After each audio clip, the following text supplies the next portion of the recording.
Let's go. You've got one last thing to do, John. Did you spotlight Mike to everyone? I'm going to do that right now. Thank you, Al. There you go. There we go. All right, tonight we're going to do, we're going to kind of step to the edges of fly tying and lure making, the gray area in between. The dark side. The dark side. But if you look at a lot of the popular nymphs nowadays, a lot of people are using a jig hook with a slotted bead, or even standard fly tying hooks with beads have been used for years. And a lot of what these are is actually, here's a Cabela's version. This is a 1/32 ounce jig head. And they come in like gold, silver, and just lead color. This one's a 1/64 ounce. They come in 1/80th, and I think I've even seen them in 1/24th of an ounce. When you're getting that small, you're definitely into something that can be thrown with a fly rod. 1/64th, I have several times I've used with the fly rod. And that's what a lot of these smaller ones are. So I'm just going to go around a couple of these examples here. Slide them down a little bit. This one right here is actually one of my favorites I like to use. The tail is actually the pheasant body feathers, the back feathers. So it's got some iridescent, a little bit of green and some bronze in it. And then the body is actually the after shaft feathers. I put them in a dubbing loop so they're stronger and just twist that around as the body. So this is really, really soft. And it just really flows in the water when that gets wet. So it just really gives it a lot of movement. This is some kind of skin that I had. It's too dark for mink. I'm not sure what it is, but the guard hairs are real dark black here. I don't know if you can see that good. And then the under fur is that dark gray there. This is more of a natural rabbit. I think that might be the color they call chinchilla. This is using an orange dubbing. And I believe that's orange saddle hackle for the tail. Saddle hackle and some of the fluff from the base of the saddle hackle. Probably my favorite of all time is Peacock. Peacock Hurl for the body and Peacock Sword for the tail. And that makes a pretty soft tail that does have some movement in the water. And there's something about that iridescent color that is fantastic for crappie. It's just amazing. Those will outfish black, green, any other colors. Let me try to see if I can zoom in better by tapping that. This is just bucktail with some red crystal flash. I'll show you some of these skins, but you can buy rabbit fur in just patches, and it's all kinds of different colors. This is actually blue with like a purple outer, like the edges were dyed purple. So that's a really good color. Black with some red. There's a little bit of red crystal flash in there. That's a dynamite color, especially in dirty water. Yeah, but it would be. This is from Zonker strips. I'll show them to you later. It's almost like a fire tiger color. There's a little bit of black barring in there. and that yellow with the orange tips. It just really makes a really nice looking fly when it's wet. White's a lot of times a good color. This is actually fox fur with some red. I really like red in a lot of streamers, woolly buggers, but definitely in these jigs, I always like to put a little red in there. And a lot of times I just kind of call these redneck jigs because I do an exaggerated collar with red thread right up toward the bead. Here's another, that's actually black dubbing with some, I believe that's black rabbit fur for the tail. A little bigger one, that's about a 1/32 of an ounce. That's even bigger. It's probably a 1/8 ounce with pink rabbit fur and some pearl. I even put some flashabou in there, some mid-size flashabou in pearl with a couple of strands of red crystal flash. And this monstrosity is actually pheasant tail for the tail. And I put a black hackle on it. The body is actually pheasant twisted around for the body. So this is just basically single material types of jigs, but you can take that one's a 1/80 of an ounce, 1/64 of an ounce. I think that's a 1/32 of an ounce. You can tie a prince nymph, you can tie a hare's ear, you can tie any nymph on these hooks, and it's basically the same as tying like a beadhead hare's ear. The only difference with a lot of these hooks that you buy as a jig hook like this is that the eye is 90 degrees. So when you're fishing it, it's actually holding it more at a horizontal. It's upside down now. What's that? Yeah, And upside down. that's an important thing with these is a lot of times you'll put it into the vise like this. And the first several that I've started trying to make on this, I would put the hook in the vise just like you normally would, tie the fly, and by the time I realized how I was going to fish it, it was actually upside down. So with a lot of your flies, if you want a darker color on top, lighter color on bottom to simulate the coloring of a minnow, you're going to want to make sure that dark color is on the hook side and that the lighter color is on the back, similar to a clouser minnow. When you make a clouser minnow, Yeah. the eyes will make that hook up. And so you need to put the dark color toward the hook. So some of the materials, again, for my favorite, this is a strung peacock herl, but it's dyed, it says bright green, but it's actually dyed with like a blue dye. You can tell in the roots of the feathers here that it's real like a bright blue. But that almost matches the color of the Peacock Sword that I use for the tail.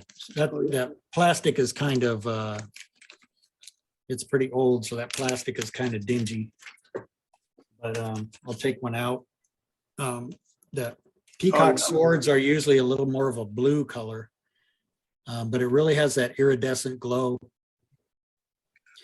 So probably the most productive two jigs that I tie on these micro jigs is chartreuse, Yep. green, yellow, and this peacock.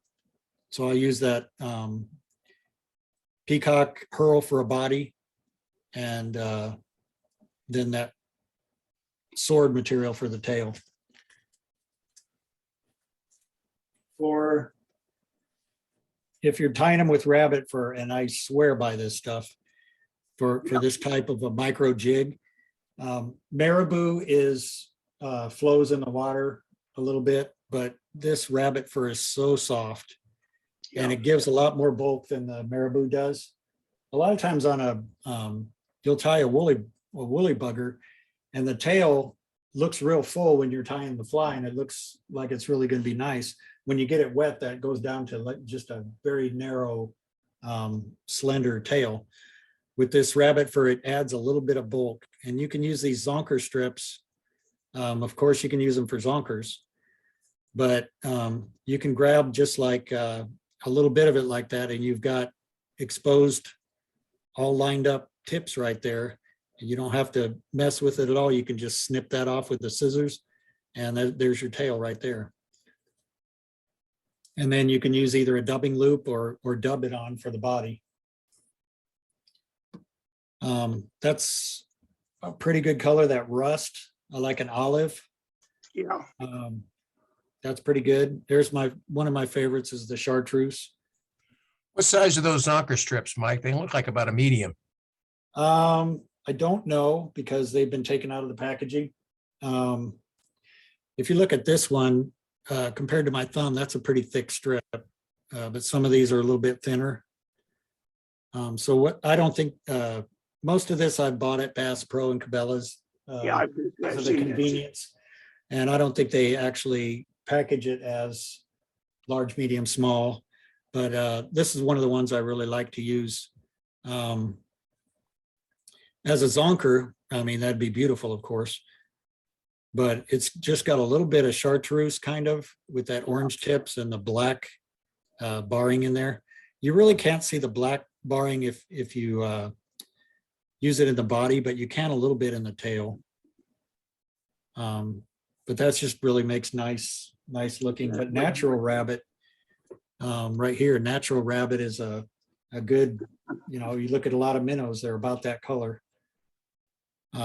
This is, I believe, a crosscut rabbit strip. And with this, the actual hair is a lot longer in comparison to some of this. And that usually makes some of the bigger flies, when you get up into a 1/32 or even an 1/8, sometimes you can use that. There's white. I mean, you can get this in any color. I think this is a crosscut as well. You can kind of tell because the hair stands up pretty much straight instead of laying back. And it seems to be a little bit longer. And I guess that's just the direction that it was cut.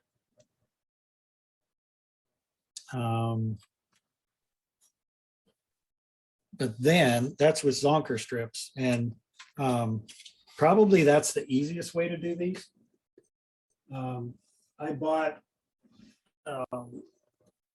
one time Cabela's order. I wanted to get it over a certain amount so I could get a discount or whatever. I bought rabbit fur, like what do they call it? Like a mixed bag kind of thing. And it had all kinds of little end strips or whatever of different colored dyed rabbit fur. There's a beautiful, rich, gingery, like a dark ginger brown. Of course, pink, chartreuse. Here's that blue with the purple tips on it like that. Nice. I really like the looks of that. I've tried those and I can't say that I've had much success, because usually I end up going to, I'll put, a lot of times with an ultralight spinning rod, I'll use a chartreuse and peacock. And those will usually be pretty productive, so I don't reach into the other colors as often. But there's a olive. It came with I don't know if this is a belly, but it has a lot of white, but some real light kind of tan with gray in it. Solid black, but then this one is kind of it has kind of a greenish blue. It's a weird color. I don't know what that is. If you look at the two of them compared, it's a little bit more greenish blue. And then, like I said, I've done some with fox fur, especially in the bigger sizes. Since it's longer hair, you don't want to just use the tips and throw the rest away. But if you're doing it, that is backwards, isn't it? Are you seeing that backwards on your screen? No, it's. No, it's no, fine. it- That now it's backwards. Now it's backwards. Oh, yes. okay. When I'm looking at my screen, it's backwards. Yeah, But now- that's normal. What I think what it is you're looking at the back side and we're looking at the front side. Yeah, Okay. So that's all my rabbit fur. And again, you could use just about any fur that you have to do these. And so first, I think I'll actually do one of the Peacock versions. I'm going to try to do it on a 30-second, just because it'll look better on the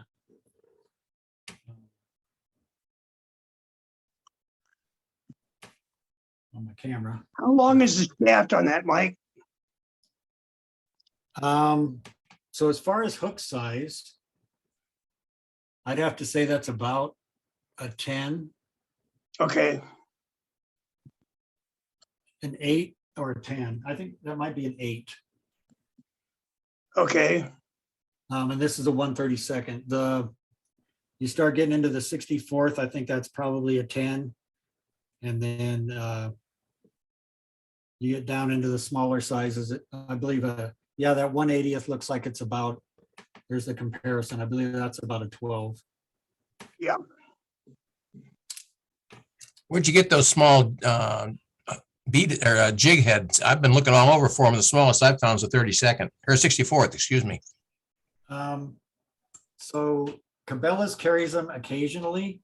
I Yep. have bought some at Bass Pro in Council Bluffs. Yep. I've also ordered them online from different vendors. But you could certainly use a 90-degree jig hook, the modern jig hooks that you can find. And a lot of times you may actually be able to get a wider gape of a hook using those the newer jig hooks like that, and say a slug bead. You could put this on a they have 60-degree different angles of the jig hooks.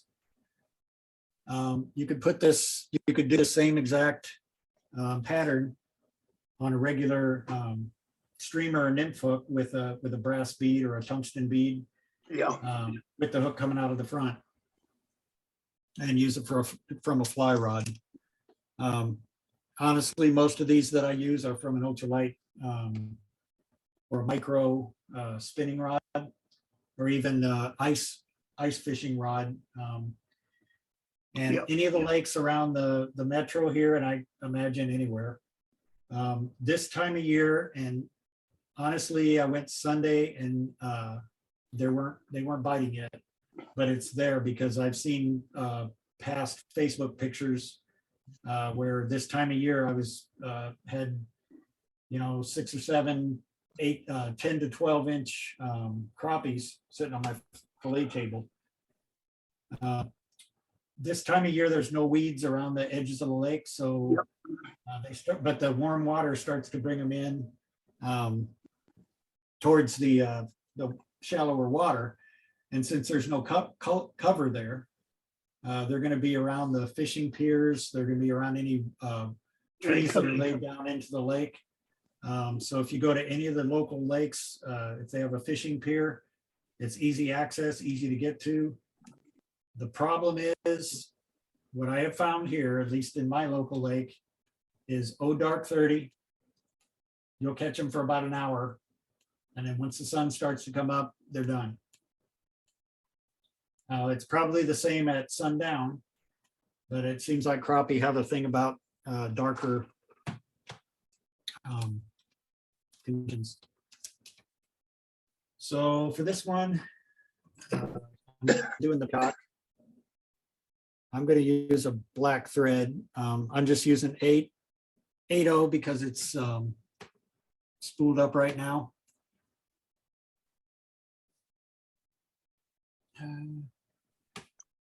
No, I don't have a heavier thread. But I'm just going to lay down a base of thread here.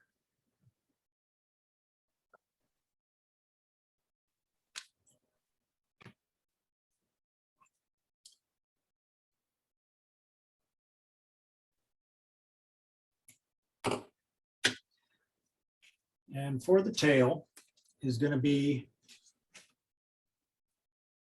Peacock Sword. So personally, I'm going to that I got out. Take some more out here of the package. If you'll bear with me.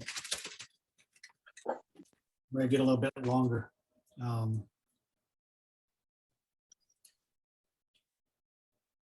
So here's a piece that has some pretty long fibers of that sword, Peacock Sword. As long as they're pretty full, these are pretty full as far as the flues that are on them. About 8 to 10.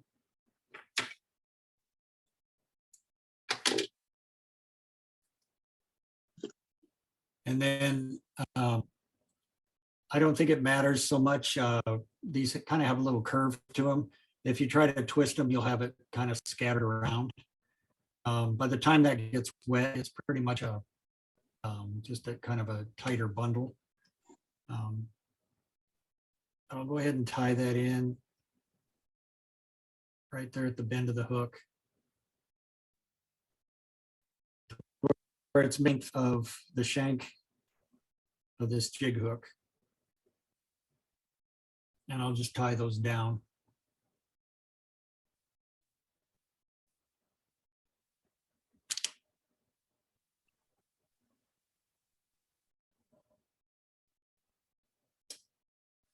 Then I don't know if you can tell in the camera here the difference in that with the shine on the packages like that. But the standard Peacock Hurl is a little bit more green, and this dyed stuff, it has a little bit more of a blue color. So it really doesn't matter that much. The iridescent color, I think, is really what makes these so effective. But I will grab about 3. These are kind of skinny. I think I'll maybe grab 4. Pretty plump hurls out of here.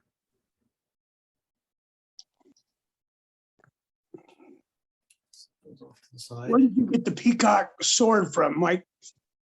That particular sword was from Hook and Hackle. Okay, They don't sell fly tying materials anymore, which I really liked their customer service. yeah, And if you called them up and said, I want some Peacock Hurl, but I want it to be nice and fluffy, they'll go pick it out for you. I mean, they really had good customer service. yes, they did. They're kind of focusing more on rod building now. Yeah. But they've got really good deals. I think I see a lot of usage here. Yeah, in fact, Healing Waters has just opened them up again as a source for rod blanks. They were kind of blacklisted by us for a while.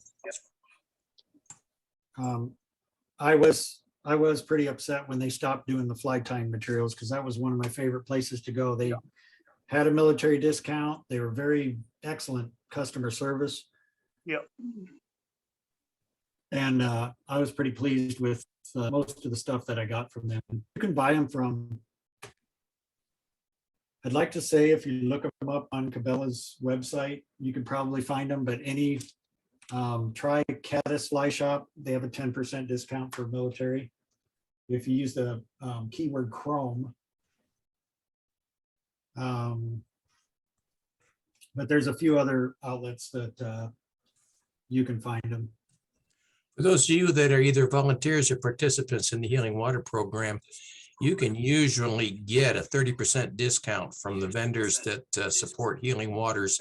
And Charles, we've got the the catalog of vendors that support us. So Yes, we do. I think Jay Stockard is one of them that'll give you a 30% discount. I can't remember. Oh, that's nice. That's quite a bit, really. Yeah, and what you have to do is go out to the catalog and figure out which vendor is and what and how much they're giving and what kind of products they're giving that on. So Now, I tied that peacock curl in by the tips. And then, like I said, I've got about, that's actually 5. Like I said, I just kind of felt like I probably worked through that package pretty well. It's kind of scant. So I think I've in one. But I'm going to take it. And if you see the direction I'm wrapping it, guess as if I hold the bobbin straight out from me, I'm wrapping it counterclockwise around the thread. And then I'm just going to lengthen my thread a little bit to where I can get to it and take my fingers and just kind of spin the thread with the peacock curl. And spin my bobbin at the same time so it'll get that thread going. And make kind of a peacock chenille. We've done this in another video before. And that thread wrapped in with those twisted peacock curls is going to make that pretty durable, because you're going to catch, I mean, there's a lot of times if you hit it just right, I'll catch 15 in about probably an hour and a half time frame. And there's very few that I'm throwing back because they're too small, until I get 30 of them in the freezer, and then I'm throwing them all back. But occasionally at some of these local lakes, you'll get it's pretty rare 15, but a lot of times you'll get like a 13-inch crop. Is a beauty. If you get to Walnut Creek, Prairie Queen, one of those places, and you get a real special one like that, you want to let those go, because those are the ones you want the gene pool to get into the spawning process to make faster growing, healthier, heavier crappies. So if most of the ones we're catching are 9 inches and you catch a 12-inch, then you probably want to let that 12-inch go. If you're in a lake that has a lot of 10, 11-inch crappies, then maybe you can keep those and let the 14s, 15s go. if you get one that's big enough, and I think it's 16 inches, be sure and measure it, take a picture of it, and let it go, and submit yourself for a Nebraska Master Angler. I was gonna say, yeah, you're getting right there, aren't you, John? I believe Master Angler is 15. The state record, I believe, is just over 19. Yeah, That's a- I think you're right, Mike. That's a slab. So on this one I did with black thread, makes a nice looking fly. Next one I'll do red thread, what I call a red neck. But if you've just got a little bit of red up there in streamers, in jigs, I always like to put a little bit of red if I can. For some reason with panfish, bass, it's just, there's something about red. But that right there, even as small as it is for 32nd of an ounce, that's probably the biggest that I'll use. And I think the reason is when you get to the smaller size flies, whether it's a fly rod or micro or an ultralight spinning rod, you can move them a lot slower when they're smaller.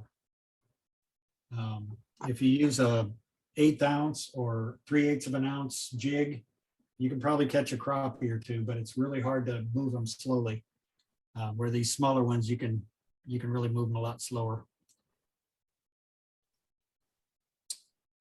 So that's the Peacock version.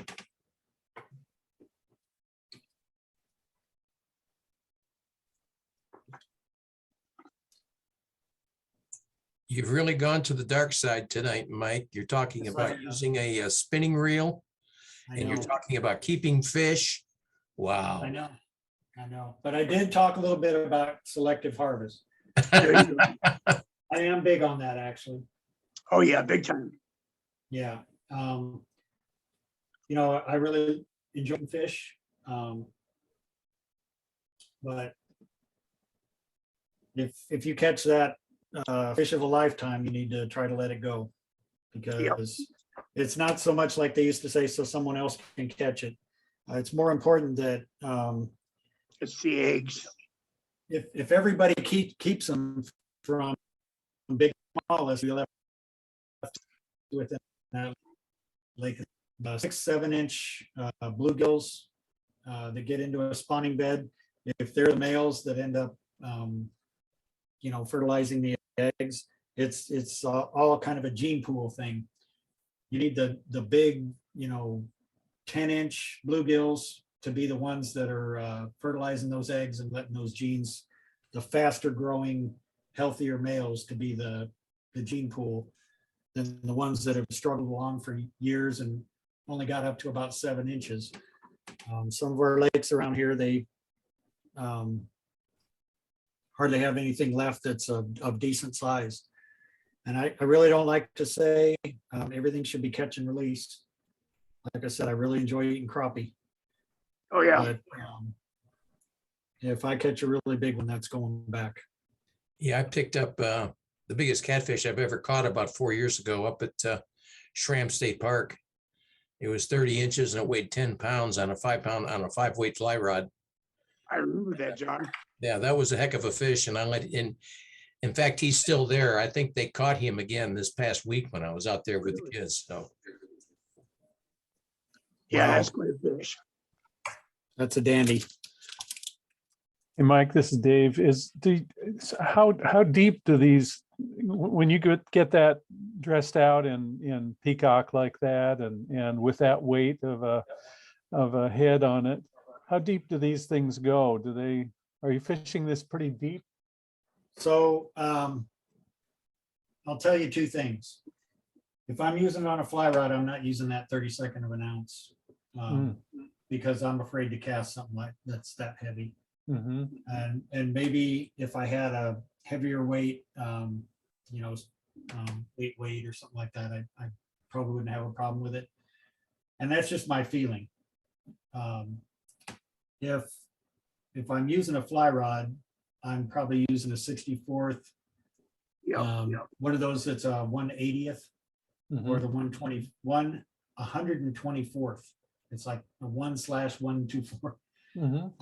I'm using those smaller ones like that. And just like any beadhead fly, you know, I can't tell you how deep they're going to go if you're using them with a fly rod. Now with a spinning rod, and the reason that I am doing these this week is the time of year. You can tie these on fly tying equipment, and you can use them right now off the fishing piers, straight down off the pier, right against the wood, and you can catch a lot of crappie like that. Later on, you can use them with your fly rod, and that was the point of this, is to get into that gray area between lure and fly. But I will take these, and if they're the smaller ones, the 1/80th or 1/64th, I'll tie 2 on a Palomar knot and leave the tail of it long, and then tie just with a quick clinch knot on the bottom one, and set those maybe about 1 foot to 2 feet apart. And that'll let me cast them with a real light, ultralight spinning rod, and just cast it along the parallel to the dock as close as you can along those fishing piers, in the corners, Let them sink to the bottom and try that. If they're not biting, let it sink about, do a 2-second count and retrieve it real slow. And just try all those different things, and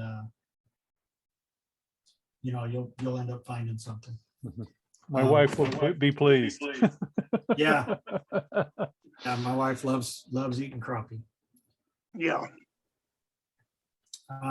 So I'm going to use this natural.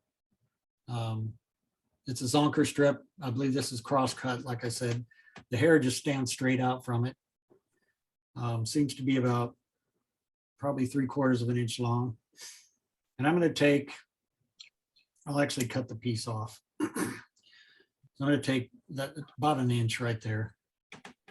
And because this is a thin strip, if you look at how thin that hide is right there,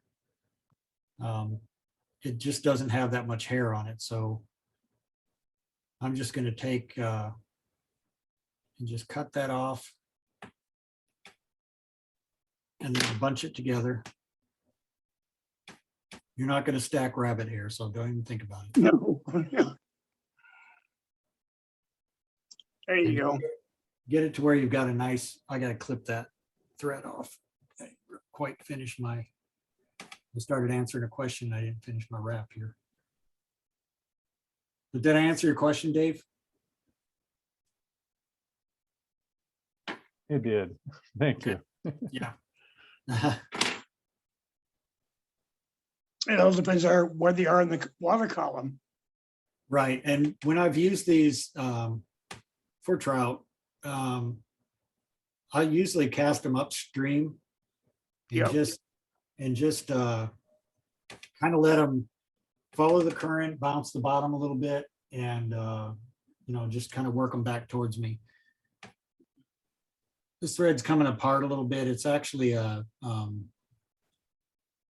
210 denier, so it's pretty heavy, and I'm doing that for a reason.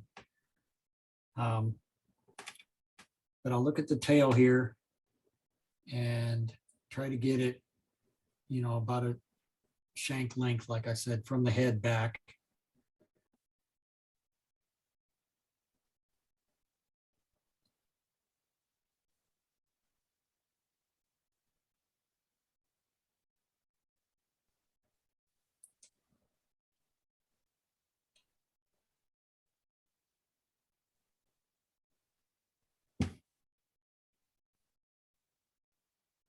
Yeah, that's a pretty good tail. Nice. Then I'll take about another, maybe a 1-inch piece.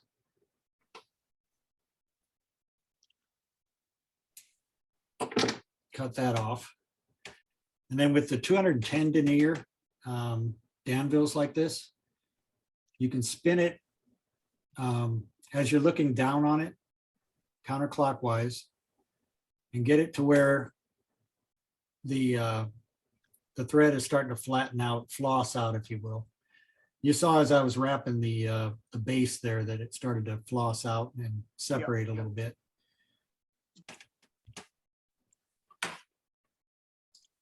But if you put on some ring glasses and take a bodkin and split this heavier thread, if you're using a 6/0 or an 8/0 thread, you could actually make like a dubbing loop, double it back and make a dubbing loop out of it. So I'm going to take this strip of hide there and work it through that split in the thread. Now the key is I don't want this to be like a puff ball. So for the body here, I'm going to kind of pull that out to where I want.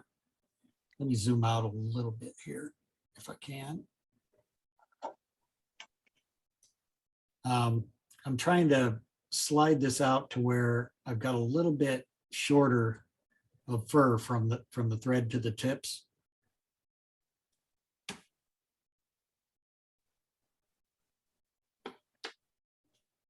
And then I like to use a longer scissors. I have this this bigger scissors that has a longer cutting surface. And then go ahead and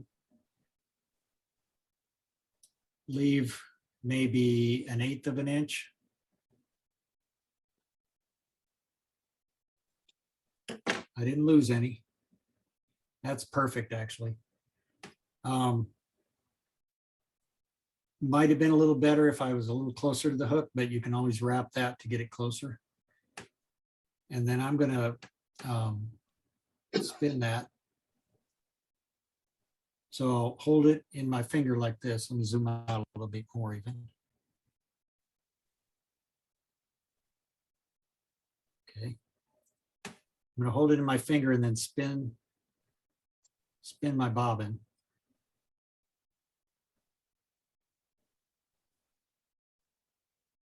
That's going to twist up the thread. These I tried about 4 years ago. What's that?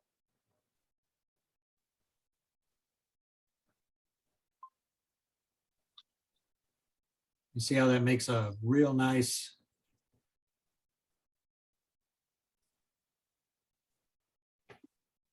dubbing brush, they call it. Oh, yeah. There's not much that comes out of that, just a little bit.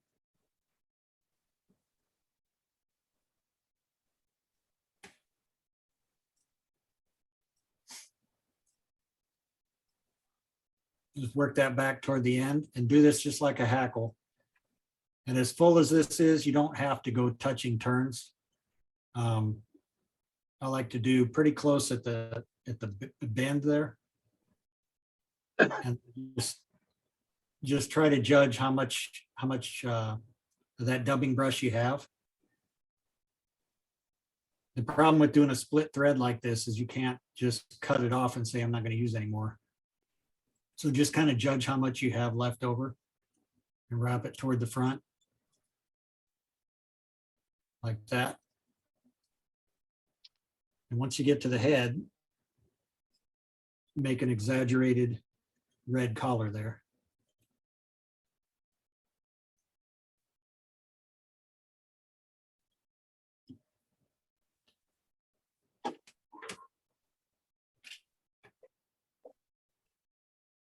And then you can whip finish.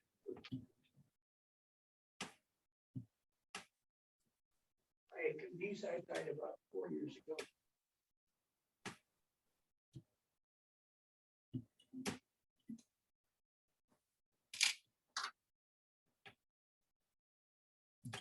And cut the thread. And boy, when you get that rabbit fur wet, it just collapses down to nothing. But the more you move that in the water, Mike, it's going to look like this. And the more you move that in the water, that rabbit fur is just going to pulse, and it's really going to move in the water. And the slower you move these things, you don't have to move it a lot to get a lot of movement in. The slower you move those, Mike, I made these about 4 years ago. the better. It's just so tantalizing, and just a real slow retrieve with a twitch once in a while, or just hang them straight down and pull them up a foot, twitch them a little bit, pull up a foot, twitch them a little bit. That's the way to go.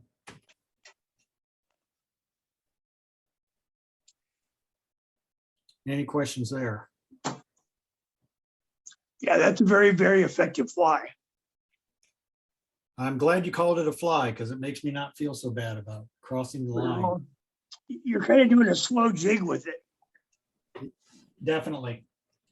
Hey, you know, let's face it, guys, we're all fishermen. You use the tool that you need to catch the fish.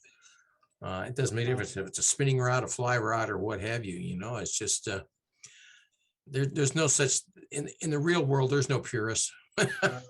No, I can be a purist. I like to use natural stuff when I can. You know, I'm not that big on the craft fur and puglisi fibers and some of those kind of things. I'd rather use, you know, bucktail and rabbit fur and all that kind of stuff. But I'm not afraid to throw a chunk of chicken liver out in the river to try to catch a big old catfish, you know. There you go. So, Yeah, I've been accused of being a tenkara snob. To be honest with you, I'll use a Western fly rod if that's what I need to do. So, yeah, and I've even been known to use a spinning rod for walleye up in Merritt Reservoir. So, you know, you use the tool that's best for the job at hand. Now, I will say, there's lakes in the Black Hills. There was one small lake there called Dakota. I think it's called Dakota Reservoir or Dakota Lake. It's a pretty small lake, kind of close to the big heads. And there was a lot of rainbows. I think there's some bass in there, but we just really caught a lot of rainbows in there using a strike indicator and one of these small jigs like this. Yep, I'll bet so. They were fantastic. So I never was big on the bobber style strike indicators. I usually like to use yarn. But when it comes to something bigger like this, you'd have to use probably the smaller sizes, the 1/80th. Like I said, I tied that in a 1/64th. That's a 1/80th. It's a lot smaller of a head, a lot smaller of a hook. But I could use that under a yarn indicator. Well, Mike, I'll tell you, I've caught a heck of a lot of fish on a fly and a bubble in some of the alpine lakes of Colorado. Oh, or a bubble, you're right. You know, I mean, yeah. It's fishing is probably the most forgiving sport in the world. You use whatever you want to, and then nobody really cares. And I think we're starting to get to the point, at least nowadays in the fly fishing world, where there's a lot more accepted methods than there used to be 20, 30, 40 years ago. So. Right. Oh, yeah. Yeah, Well, I remember when I first started, there were people that were the masters at the sport that refused to teach anybody because they didn't want too many people to learn how to fly fish. So, oh, right. There's next week, I'll make up for it with a streamer from New Zealand that I can't wait to try in those new lakes that have smallmouth and yellow perch. Oh, yeah. Because the fly that I'll do next week is the Matuka, is like a style of tying flies. But the one that I started doing is I tried it for Minnesota. There's a lot of yellow perch up there. And so that style of a Matuka is actually represents a yellow perch. So I'd love to use it on smallmouth in those new lakes if it works out. there's a lot of neat things that Game and Parks is doing in some of these newer lakes, and I'm looking forward to it. Yeah, yellow perch. I think that's what we used to call jack perch back in New York. I mean, they are nice fish too if you can catch them. They're tasty Yeah, they are. if you can get them big enough to get something off of. Yeah, and I'm not a fish eater, but I eat those, and I haven't had any crappie yet, but time is coming. Crappie's great, John. I'll try to tell you this year when's the right time. I think I told you too late last year, and by the time you went, it was too weed choked. Yeah, we'll get her. I'll let you know. Hey, Mike, Yeah. I sent you 2 photographs of flies that I tied about 4 years ago when I was hopefully going down to the Florida Keys. You'll like them. Oh, really? Yes, I'll have to take a look at those. on your phone. Okay. Perfect. So I'm going to take some of this kind of fire tiger color stuff, That's going to be good. and that's on this little 1/80th of an ounce. Wow. Yeah, you can throw that on a fly rod. And you could always use it as a top top jig on a 2 jig rig if you were doing an ultralight. I do like to open these. I do like to open these hook bends out a little bit. When I'm done, I'll usually take it and just Crank it open back that, a little bit. open Yeah. that hook bend up just a little bit like that. So I'll reset it in the vise. Especially for crappie, they've got a soft mouth. Yes, And they if you do. just get a little bite, if you just get a little bite, sometimes you'll lose them as you're pulling them up over the dock. Now, of course, with an 1/80th of an ounce, if I do a dubbing brush or something like that, it's going to be a mess. So in this case, I'm going to take about maybe, I'm going to snip off about not quite a half an inch of that zonker strip like that. And I'm just going to take that and just kind of mix it up a little bit Yep. and kind of make a dubbing out of it. Swirl it around in my hand a little bit just to mix the fibers. Spit on it. I'm not going to do that. I knew you wouldn't, Mike, but I had to say it. Well, I don't want this fly to smell like Like you. Alaskan amber ale. Oh, God. That's the beer of the day. Yeah. No. But I'll just dub this onto the thread. No fair. Where did you find Alaskan amber?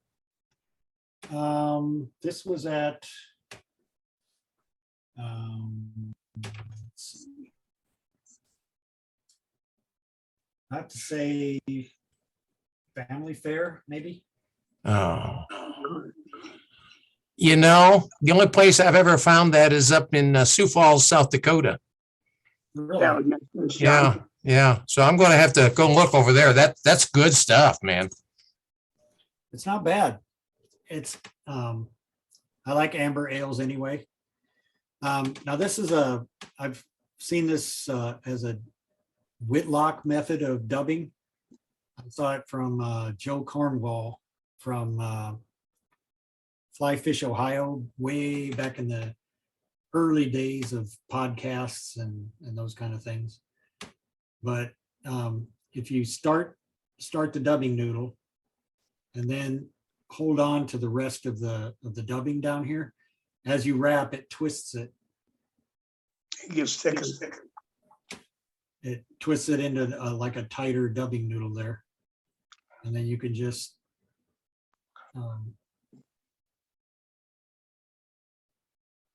so you let go and slide down a little bit. And then as you hold on to that, it just twists it onto the thread. Yeah. Yeah. Oh, yeah. And then same thing, do a little bit of an exaggerate. This isn't red thread. This is more of a reddish brown. So it's not much of a hot spot. So I'll just go ahead and whip finish. And use that on a fly rod. Yep. It's not very much different than a beadhead woolly booger. No, not much And at all. when you dub a body like this, even though I did that pretty tightly wound, you can take one of these dubbing brushes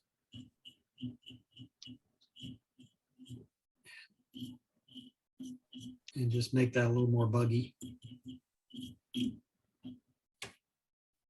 I like that. That's a really, really nice fly. And what I didn't do tonight was add a little bit of crystal flash. Yeah. Not so much big. I think Flashaboo gets a little too big. Yeah. This is probably too big, the regular crystal flash, probably too big for a smaller one like this. But there's a midge version, if I can find it here. Right here. This is a midge flash, Yes. olive pearl. You can put a couple strands of that in there. Yep. And that'll be the right diameter to kind of mix in with that tail and not be too crazy. My feeling is maybe 2 strands of crystal flash, Yeah, not Double much it. more. double it over and put a couple strands on the other side. There you go. I think people get too carried away with the crystal flash and you end up with uh,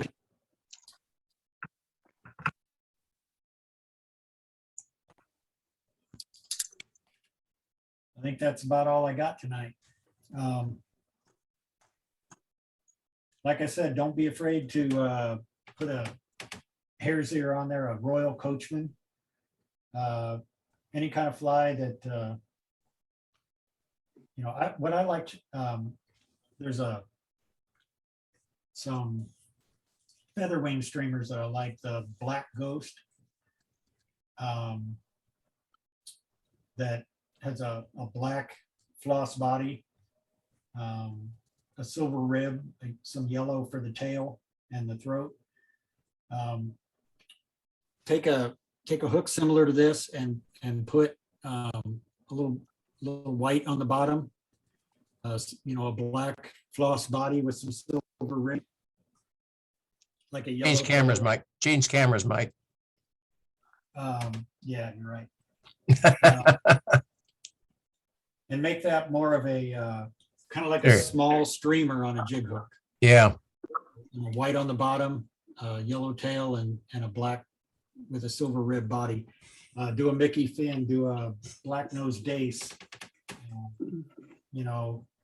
If you still want to kind of do a little bit of a classic fly, but put it on a jig like this, you can use them under a float. Yes. Right, That'd you work. can- under a clear bubble. Yep. Or just bounce them along the bottom, like I said. A lot Yeah. of streams in the Black Hills, that was fun to do, was to cast upstream and then just, try to keep the line as tight as you can and follow the current and just kind of let that thing bounce along the bottom. Once you get the hang of it, that was a lot of fun. John, what is the body of water behind Sap Brothers on Cornhusker?